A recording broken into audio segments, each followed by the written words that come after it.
Hello and good evening to our Bible study today for October 1st of 2020, and we will continue with the topic that we did last week, which is the topic of early Christianity and the persecution of Christians.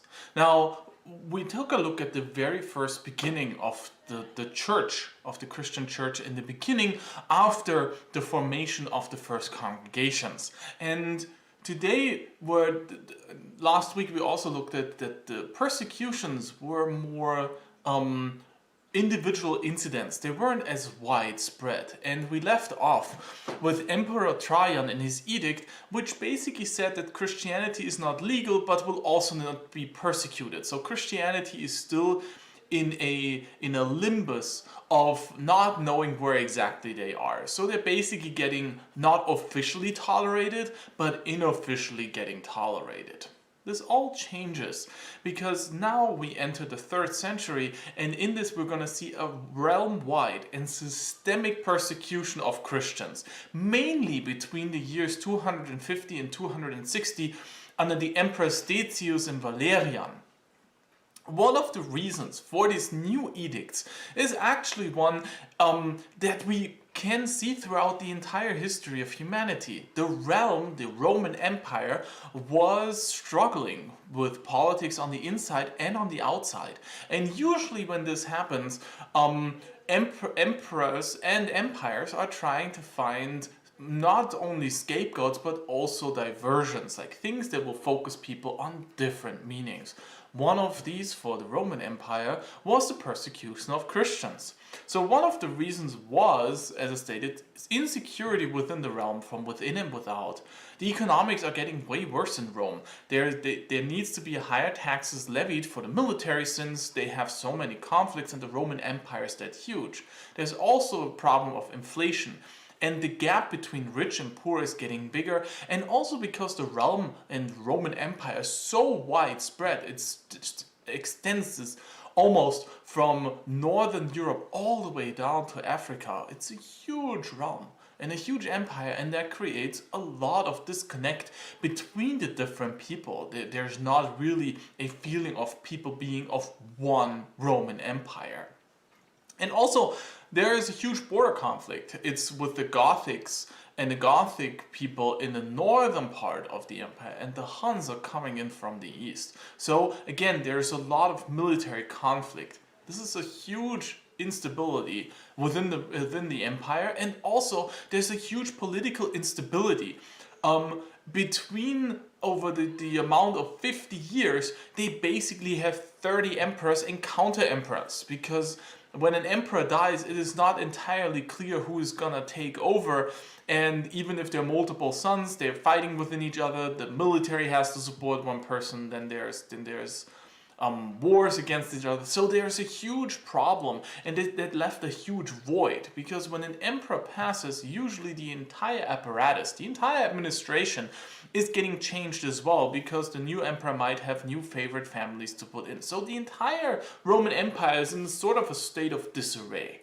And so what's important for the new emperor is to get everything back into order. And for that, well, the emperor that we're going to take a look at is first Emperor Decius. His reign is relatively short, only 2 years, and it starts at 249 until 251 after Christ. The first thing that he does in order to unify the Roman Empire is to call for a general sacrifice to the gods in order to restore peace. Now, this has been used a multiple of times throughout the history of the Roman Empire. If the realm is in disarray, you sacrifice to the Roman gods and you will have their benefit if the entirety of the population does it. The only difference was that this is a mandatory sacrifice for all. It's not a voluntary sacrifice as the former sacrifices were before, but now it is mandatory. It doesn't mean that Christians and the Christian religion were specifically targeted. The main goal of Emperor Decius was just to unite the people within his empire. And it was also to integrate Christians into the structure of the empire, because Christians, as we heard last week, they were usually stepping outside of the boundaries of the Roman Empire. They were keeping to themselves, and they were creating extra living organisms within the empire. With the sacrifice, the emperor wanted to get everybody behind one cause. That's the cause of the Roman Empire and of the Roman gods. And we know this because we heard what the punishment for refusing to sacrifice is. This was not death. So it wasn't just to eradicate Christians, it was just to really basically get them into. So people who didn't sacrifice, they were thrown into prison. Some of them were tortured. Most of them basically got taken their own goods away, like money, fines. Some were even, the houses were confiscated, and so on. So the target was more the individual person, the individual Christian, and not the organization of church. However, the consequences of the church were there, but clergy people, pastors, bishops, they were not specifically targeted. It was more this realm-wide kind of sacrifice. There was, of course, an amount of clergy that refused and were ultimately killed when they refused to sacrifice, but it was relatively low. So of course, yes, people were killed during this, but it wasn't that huge amount what we're gonna see happens in the later on ones.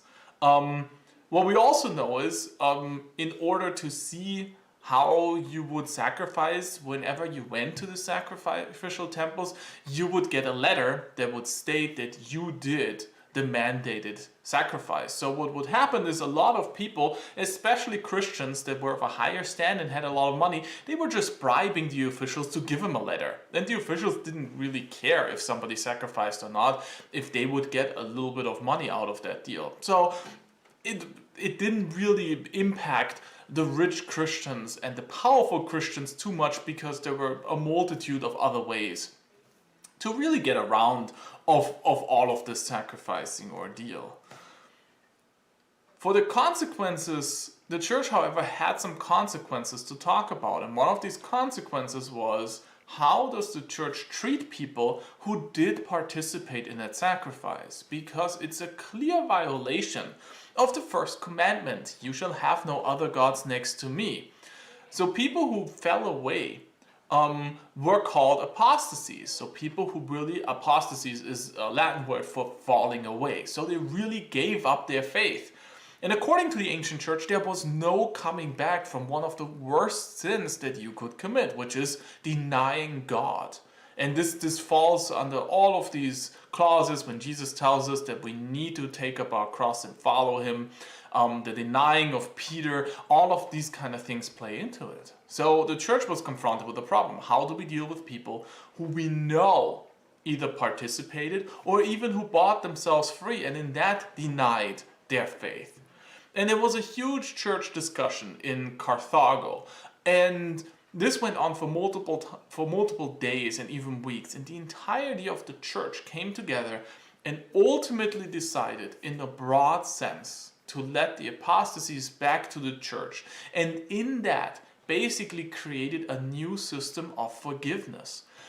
This has huge implications because originally there was only one forgiveness of sin, and that was through baptism. And a lot of people were now asking themselves, well, if I'm already baptized and I continue to sin, how will my sin be forgiven? And there wasn't really an incident for that. So a lot of people waited with their baptism. Now, after this decision of Carthago, we have what we still as Christians do today, the confession and forgiveness. The reminder that our sins, even if we accumulate them every single second of our lives, will be forgiven continuously. It's not just the baptism, it's a one and done deal, but what Martin Luther later on calls the call for daily baptism, the daily reminder that our sins are forgiven, originates from this problem, that the church decided to let the apostasies, the people who fell away from faith, back into the church through forgiveness. The result after this persecution wave was that the church was overall stronger. It came out stronger out of this persecution than it was before, and this is because the institution of church is stronger, it has way more of a theological foundation, and it's becoming more open as well, since people now know, well, even if I to save my life did something wrong, there's always the possibility for redemption, which made the church a lot more attractive to other people. What we also know is a lot more people start joining the churches because they don't have to wait until they get baptized at the end of their lives. Now they can get baptized earlier because there is this continuous forgiveness as well. So the church overall, even if there were many deaths through this persecution and a lot of intimidation, the church overall came out stronger after this. And so we have a second wave of persecution under Emperor Valerian, and he also reigns for only 2 years, 257 to 259 after Christ. He is the one who changes fundamentally how the Roman Empire looks at Christianity, because whereas before under Emperor Decius the goal was to unite the Roman Empire and basically integrate this new Christian religion into the Roman apparatus, Emperor Valerian wanted to specifically hit the institution of the church and basically crush it with all of his edicts targeting mainly the church, the organization, clergy and priests. So it's no longer about the individual, for the individual being integrated. Now it's about a systemic dismantling of the church itself. And so the first edict specifically focuses clergy to sacrifice to the Roman gods. Not everybody, not a general call, only for clergy and priests. And in case they refuse, they would be exiled, and the Christian congregations that they would lead were forbidden and were ultimately dismantled. All of this was in order to weaken the church overall. Because if there are no leaders of the church, then the church cannot grow. That was the logic that the Roman emperor applied. If there are no priests, then there cannot be a worship. If there's no reason for worship, people will not meet, and therefore this whole religion will fall away. The main goal was to dry out the spirituality, and by taking away the people who would lead other people into spirituality. And we don't know how well or how not well this worked. What we do know is there's a second edict in 258 where the punishment was clearly death. If somebody is a priest or a person in a clergy, he or she will die. This course would have completely eradicated the church because it was very effective. Sadly, it was very effective. The edict stopped immediately when Emperor Valerian died. He died 259, and with that, all of these persecutions ended. This was basically a stroke of luck, because if this emperor would have lived longer, then the Christian church basically would have been dismantled, and I'm not sure if the Christian church would still exist in a later form or even until today. After all of this happens, there's finally a little bit of time to breathe. It's called the 40 years of peace. So the son of the emperor, after the emperor dies, the son of the emperor Valerian, he restored basically the insecurity of the law of Emperor Trajan, which was like 113 years ago when he lived. Which is basically that Christianity is not technically legal, but we're not targeting a persecution. So the edicts of Emperor Valerian are abolished. And now Christianity is living in this weird phase again, where they're not technically legal, but nobody's really persecuting them. This is a huge difference. The clergy that was before exiled or still in prison, they are now set free, and that means Christianity now begins to bloom in a huge, unprecedented wave from religions that we have seen in the Roman Empire. The religion grows exponentially fast. It is almost scary how fast Christianity spreads throughout the Roman Empire in just 40 years of these 40 years of peace. After these 40 years of peace, basically the entirety of the Roman Empire will have a Christian congregation somewhere in every city, in every town. There are wandering preachers, there are missionaries going everywhere. It is crazy how fast it actually goes. The amount of enthusiasm for this religion is explosive. One of those reasons, and it has been heavily speculated why this is, one of the reasons what people think is because Christianity had a lot of believers within the Roman military, within the Roman legion. And While the Roman legionnaires, they are always on the way. They are always on the borders, and they are the ones who bring this faith with them. And in that, spread the faith a lot. The idea that the Roman gods Roman gods are powerful, but the humans are just playthings for them. The idea of a God that comes down on earth in the form of Jesus Christ and is there personally for people in redemption, in forgiveness, in love, is something that is very appealing. And it's not only very appealing to people today, but especially back then, when the world was a very rough place. And soldiers especially, who could die at any minute in some sort of war, in a very crueling incident, the idea of a God being there for them, even through the cross, is a very calming and soothing one. And so they transported this religion far and wide. So in these 40 years, Christianity really exponentially grows. It cannot be overstated how much influence Christians and the Christian religion gets in those 40 years. And now we come, after these 40 years, to the almost extinction of Christianity.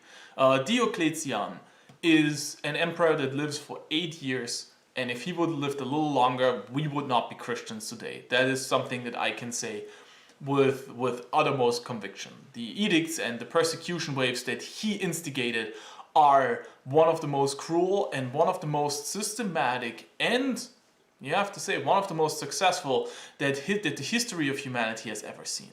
In this time, under Emperor Diocletian, Christianity almost perished, would have wiped away from the face of the earth. He has a huge reform to secure the Roman Empire. Again, what I said at the beginning, the Roman Empire, the bigger it gets, the more problems it has from within and from outside. Now there's a huge reform going, and this reform basically is universal to the entire Roman Empire. A new organization of provinces, so they're getting reorganized, usually in smaller provinces, so that the administration has a better overview what is going on where. There is a huge centralization of government. Everything, again, goes back to Rome. There's no more of this, oh, this province can do this and this province can do that. No, everything now goes through Rome, through the emperor and his administration. There's a new organization of the military. Usually generals held their own legions and they would all just come together. Now everything, again, is centralized under this emperor. And there's a huge tax reform to finance all of it. But most importantly, in this huge reform was a new idea that Emperor Diocletian basically pushes through. And that's the religious restoration to a tetrarchy. Now, a tetrarchy means that now the Roman pantheon, the gods themselves, have been reorganized. It's no longer Zeus that is the top of the Roman god empire, but now it's Jupiter, the sun god. And this is a very interesting change, because now the idea is that the emperor of the Roman Empire is the sun, the offspring of the sun god. And this has huge implications for the religion of the Roman Empire, because now the emperor is the son of a god. And this itself poses a huge problem, especially for Christians and for Jews as well. The god status of the emperor, it creates the new problem for Christianity, since now, if they don't sacrifice to the Roman gods, in the past they would just not sacrifice to the religion of the state. But now, if they don't sacrifice, they also actively defy the head of the state. And with that, Christianity becomes not only a different religion, but it becomes dangerous to the state. It becomes a revolutionary group. And with that, they have to be dealt with. This is a huge change, and it basically creates the entire basis for this conflict. It's just this adjustment to the tetrarchy. As soon as Christians do not sacrifice to the Roman gods, they do not sacrifice to the Roman emperor. If they don't sacrifice to the Roman emperor, they actively are working against the empire. And we saw what the Romans do with people when they go against the empire. Jesus Christ was accused of going against the empire and they crucified him. And this is what now will come over to the Christians with the institution of the Tetrarchy. The first starts in this very first year of his government, the Edicts of 303.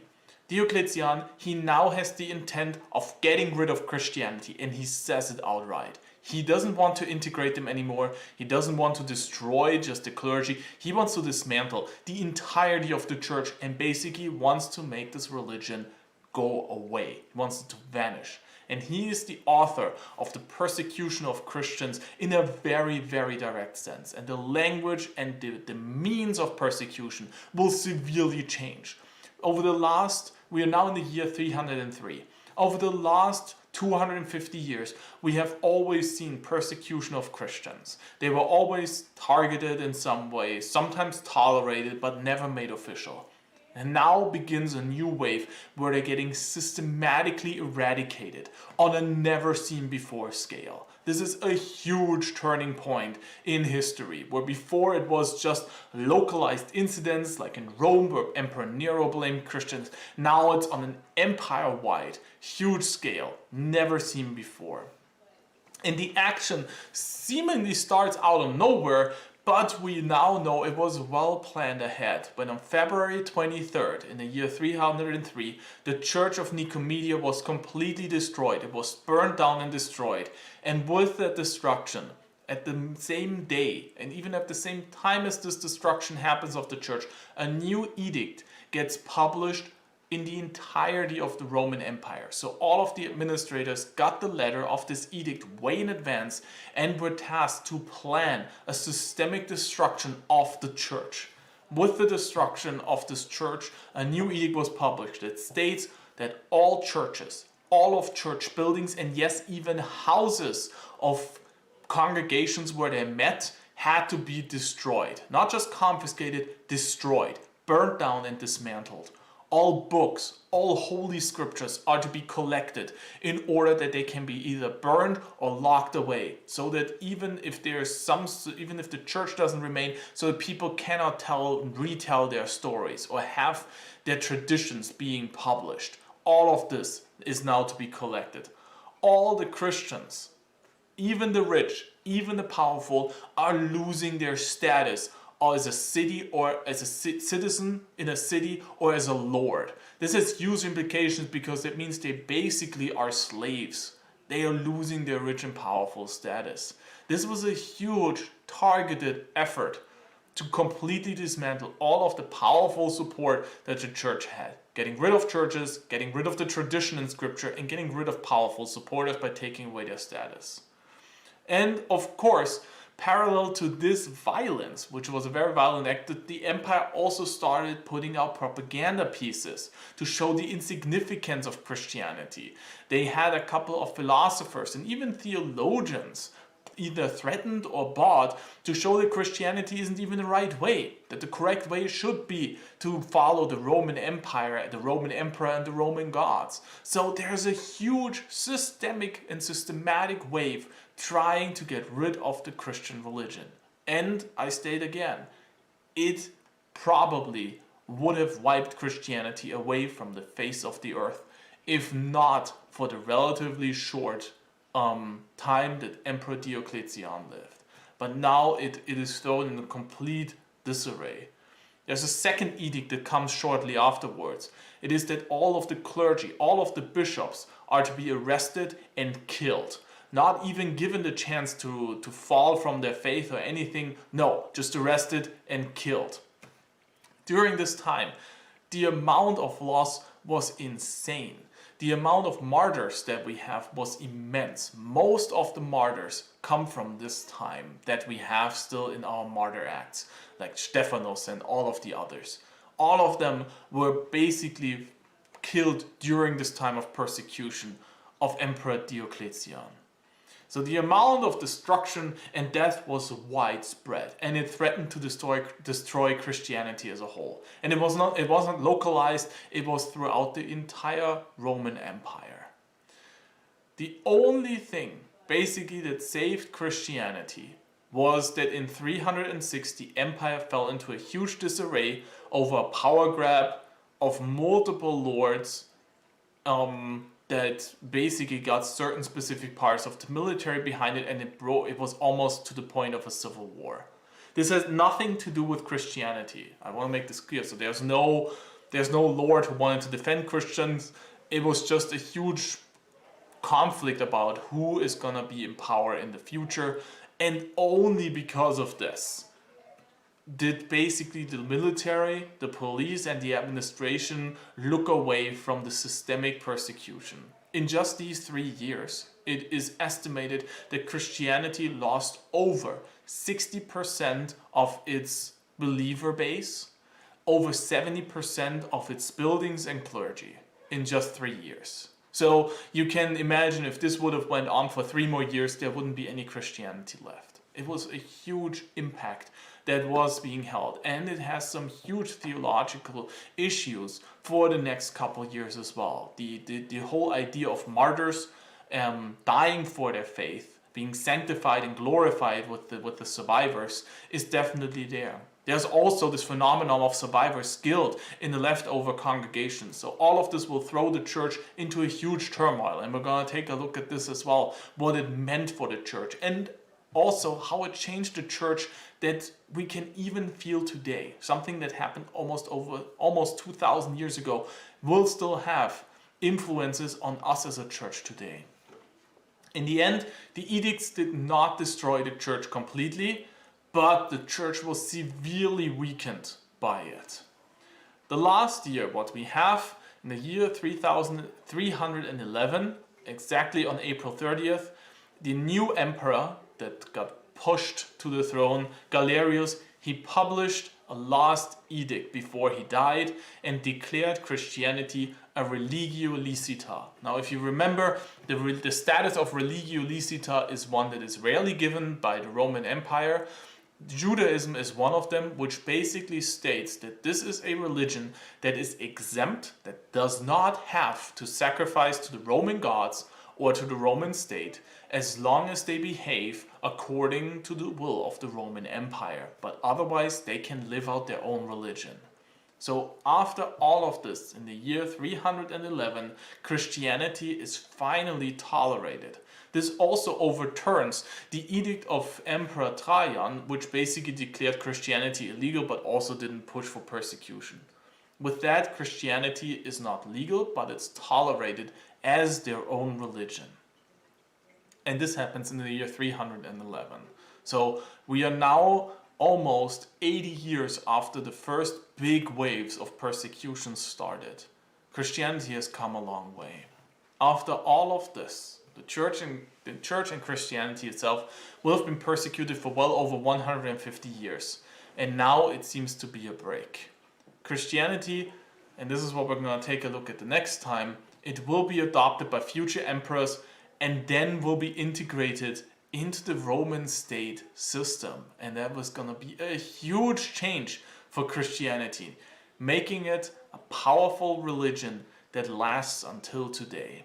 And it also changes the direction of theology. Now Christianity is no longer this individual religion, but now it becomes a state religion.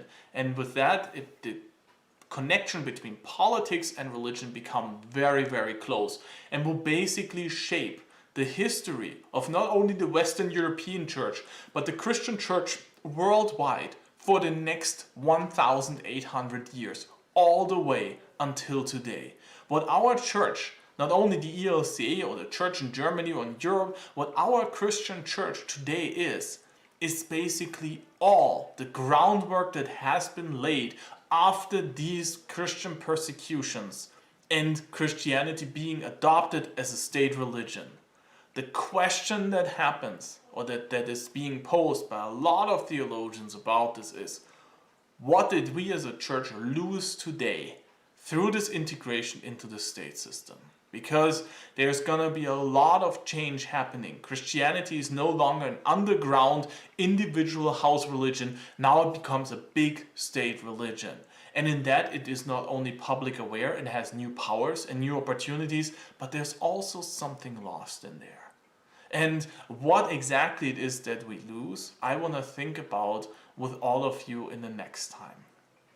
But for that, I wanted to make this huge and this very long way through the history of the church, because what we're going to discuss next, this is what we need as basically the basis to understand how and why Christianity changes, and why as Christian church today we are still intermingled with a state system in the US or worldwide. How can we as Christians be so important in our different countries and have such a state-founded standing, but also how did we get to this point? One of these points were what we have to keep in mind is this history of persecution within the church that will change and will now create us as the main religion for basically thousands of years to come. But this has been our Bible study for today. Again, I know there was not much Bible text in there, but it is important to know all of this background for the theology that we're going to take a look at next. This was our Bible study for today on the history of Christianity, and mainly the persecutions where Christianity was pushed to the brink of their existence. We're going to meet in our Bible study again on Tuesday. I try to make Tuesday our day, but sometimes things go in between. But we're going to meet next Tuesday at 7 p.m. where we're going to take a look at how Christianity became from one of the most persecuted religions, pushed to the brink of extinction, the Roman Empire, to the religion of the Roman Empire, pushing away the Roman gods and pantheon and being the religion of the new emperor of the Roman Empire. Until then, I hope you all have a good week. Thank you for tuning in and have a good night. Take care. God's blessings.